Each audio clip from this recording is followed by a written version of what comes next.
dia nama Neng. Aku. Tahu tuh terang. Hayu tuh si anak. Jantan. Tolong bantuin nih. Ini rasanya teh. Ayo Tapi hati-hati. Untuk mengawali petualangan di Kabupaten Tasik, tepatnya di Pantai Sindangkerta ini, Abdi, Neng Tia, sareng Ah Henry mau mencari rumput laut.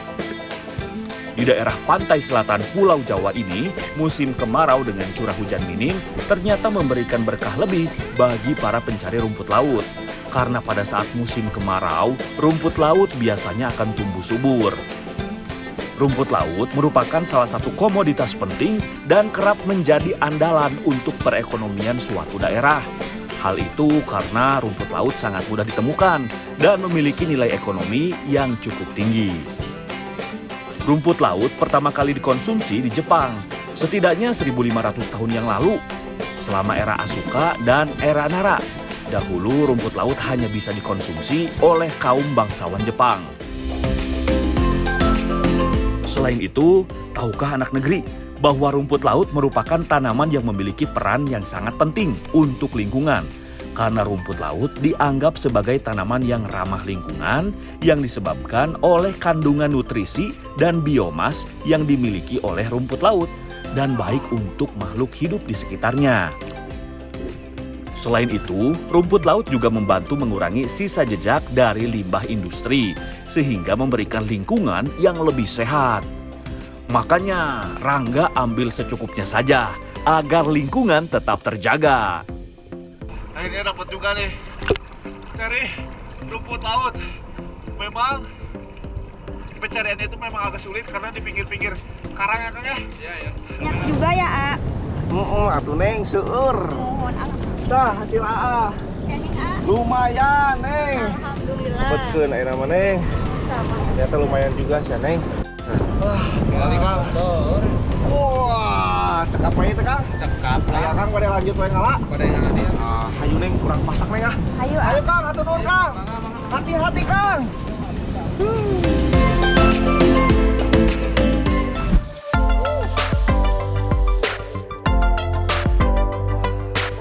Ada yang unik kali ini. Biasanya kupat tahu itu memakai toge, tapi sekarang kita memakai rumput laut. Namanya kupat tahu rumput laut. Laras Bu? Ayo Bu, masak ya dong Bu. Tapi ngeguntingan iya nya. Untuk membuat kupat tahu rumput laut, bumbunya cukup simpel kok. Yang pasti harus ada bawang putih, bawang merah, cabai, sampai rempah-rempah lainnya. Dan tentu saja rumput laut. Sementara ibu memotong dan menghaluskan bumbunya, Neng Tia membuat ketupat. Abdi bertugas membersihkan rumput lautnya. Karena sebelum diolah, rumput laut harus dicuci sampai bersih. Dihilangkan bagian akarnya yang biasanya tersimpan butiran-butiran pasir agar tidak termakan.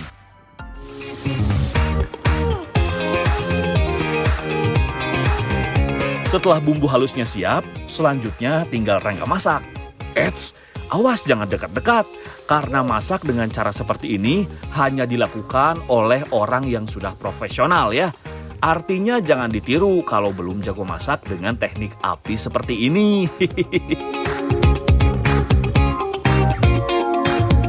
Masak bumbu sampai harum, lalu masukkan rumput lautnya.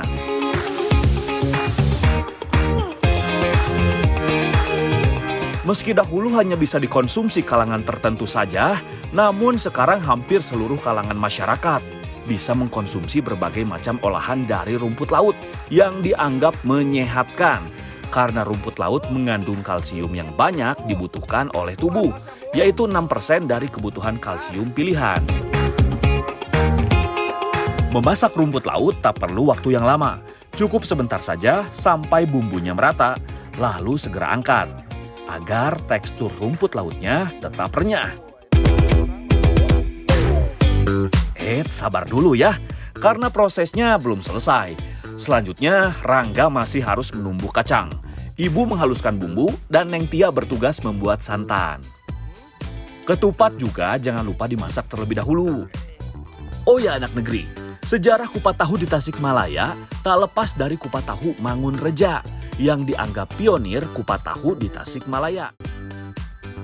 Kupat tahu Mangunreja sendiri telah dirintis oleh Abah Usam dan Oci pada tahun 1955. Awalnya mereka berjualan dengan cara dipikul berkeliling dari kampung ke kampung. Angkat ketupat setelah matang, lalu ganti dengan menumis bumbu kacangnya.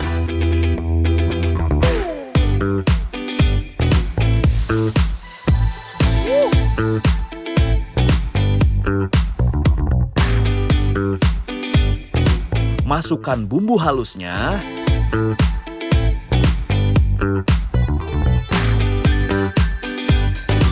Lalu santan. Terakhir masukkan tumbukan kacang yang sudah halus. Bu, tos asak bu, angkat wainya.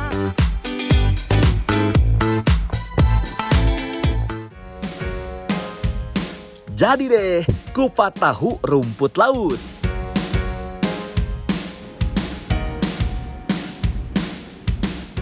Ulah ngalamun wae. Itu yang kali meni enak ya, duh pemandangan. Itu tos asak gening. Ini dia nih, kupat tahu rumput laut. Meni unik pisannya, biasanya mau pakai toge, sekarang pakai rumput laut neng. Leres bu? Kupat tahu rumput lautnya ini meniraos pisan. Perpaduan lembutnya kupat, tahu, rumput laut, dan gurih pedas manis bumbu kacangnya benar-benar memanjakan lidah. Selain nikmat, kupat tahu yang dipadukan dengan rumput laut juga sangat menyehatkan. Karena rumput laut kaya akan vitamin dan mineral yang sangat baik untuk kesehatan tubuh. Ayo Bu, Neng Tia, tambah lagi.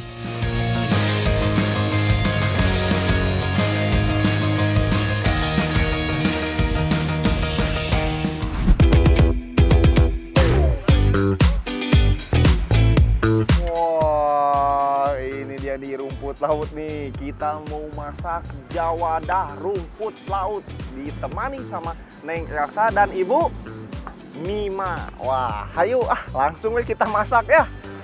Ini dipotongin gini, Bu. Sementara Neng Keisha mengiris gula merah dan Ibu Tia membuat santan, Rangga harus membersihkan rumput lautnya terlebih dahulu. Anak negeri, ada sedikit info nih, bahwa agar-agar berasal dari negeri Cina. Teknik mempersiapkan agar-agar dibawa ke Jepang oleh utusan Jepang yang datang ke Cina pada abad ke-18. Kemudian di Jepang, agar-agar dikenal dengan nama kanten.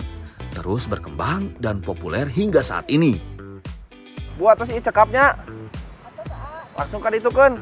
Ayo Neng, canak Neng, sadayana Neng. Iya. Selanjutnya, masukkan semua bahan ke dalam wajan yang berisi air panas untuk dimasak. Pertama masukkan rumput lautnya, kemudian santan, terakhir baru masukkan irisan gula merah. Pada saat proses memasak inilah sifat unik agar-agar terjadi, yaitu larut dalam air panas. Karena molekul agar-agar bergerak bebas. Sementara pada saat didinginkan, molekul agar-agar akan saling merapat sehingga agar-agar bertekstur padat. Tuang ke dalam loyang dengan disaring terlebih dahulu. Lalu tunggu hingga tekstur berubah menjadi padat. Nah, terus sadayana, terus ini kumaha Neng? Diamin. Didiamin Ya. sampai mengeras. Ya. Oh, hayu atuh. Jawadah atau agar-agar rumput laut siap disantap. Ini rasa agar-agar atau kita sebut jawadah rumput laut. Rasanya kenyal, manis. Terus nih, tekstur rumput lautnya tuh ternyata ada di dalam agar-agar ini atau jawadah ini. Haus pisahnya tehnya. Terus selain enak feelnya, ini teh Ternyata bergizi. terus tanpa bahan pengawet. Tanpa bahan pengawet, karena dari langsung laut. ngambil dari laut. Wah, sekarang si akangnya, wah ngambilnya juga susah atuh teh. Tak hanya enak, agar-agar juga sangat cocok dikonsumsi saat menjalankan program diet karena agar-agar mempunyai kandungan serat yang tinggi sehingga mampu memberikan efek kenyang.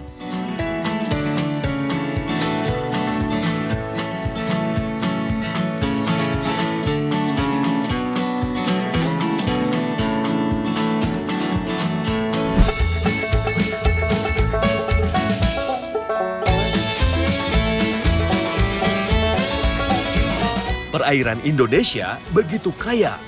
Bagi masyarakat yang tinggal di wilayah pesisir, mereka bisa memanfaatkan laut sebagai mata pencaharian dan juga sumber makanan untuk kehidupan. Salah satunya adalah bulu babi. Nah, pesisir selatan Pangandaran sendiri menjadi bagian dari bentang selatan Pulau Jawa yang sangat terkenal dengan kontur pantai berkarangnya dan ombak yang besar. Jadi saat berburu bulu babi yang harus diwaspadai adalah terjangan ombaknya. Pokoknya mah harus ekstra waspada. Anak negeri, bulu babi biasanya dapat dijumpai di daerah pasang surut air laut seperti ini. Mata harus jeli karena bulu babi biasanya bersembunyi di sela-sela karang. Untuk mengeluarkannya harus dicongkel. Ingat, hati-hati ya, jangan sampai tertusuk durinya. Kalau sampai tertusuk, bukan hanya perih, tapi juga bisa membuat tubuh kita menjadi demam. Nah, ini dia bulu babi nih. Ini juga ada sedikit informasi nih untuk teman-teman semua nih, anak negeri semua. Kalau misalnya nih di pantai yang banyak karangnya kayak gini, ini nih nemu bulu babi gini berarti itu menandakan kualitas karangnya sudah mulai jelek, tapi kualitas airnya masih tetap bagus. Nah, jadi bisa jadi salah satu barometer juga untuk keseimbangan alam nih dengan keberadaan bulu babi ini. Oke, lanjut cari lagi bulu babinya, yuk. Di dunia yang super luas ini, ada ratusan jenis bulu babi loh. Waduh, loba pisan ya. Beragam warna bulu babi dan beda juga panjang durinya. Sepertinya udah cukup nih tangkapan bulu babinya kali ini. Lumayan ya, Neng. Kebetulan perut Yusar sudah mulai keroncongan nih. Jadi langsung aja yuk kita olah bulu babinya.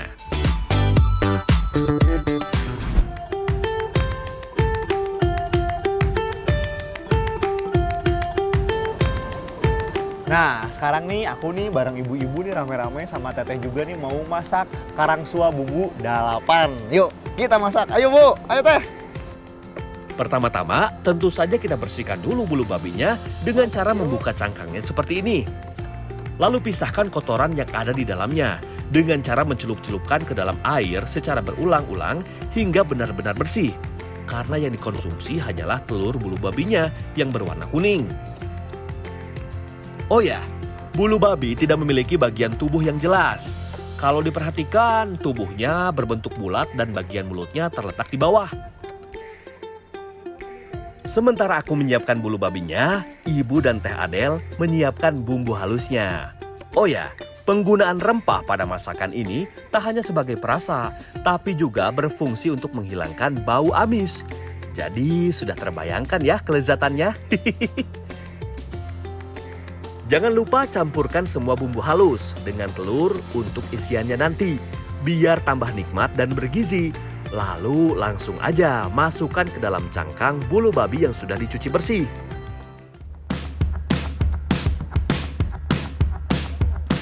Bulu babi siap dibakar. Fakta menarik bulu babi adalah bulu babi mengandung protein tinggi, setara dengan cumi-cumi. Selain itu, di sejumlah negara, bulu babi telah menjadi salah satu komoditas laut yang cukup menjanjikan. Salah satunya negara Jepang, yang membuat sebuah peternakan bulu babi demi memenuhi permintaan pasar dari dalam maupun luar negeri.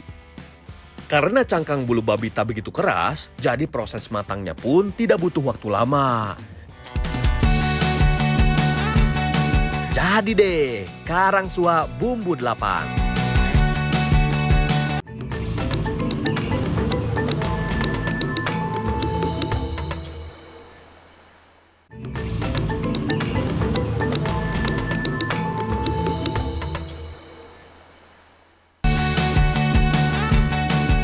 Jadi deh, karangsua bumbu 8. Nah, ini udah jadi nih karangsua bumbu 8. Tuh, mantap banget. Yuk kita icip, Bu. Taruang, Bu. Ayo teh, dituang teh. Benar tadi ragukan lagi sih. Ini mah benar-benar raos pisan. Gak sia-sia susah cari bulu babinya.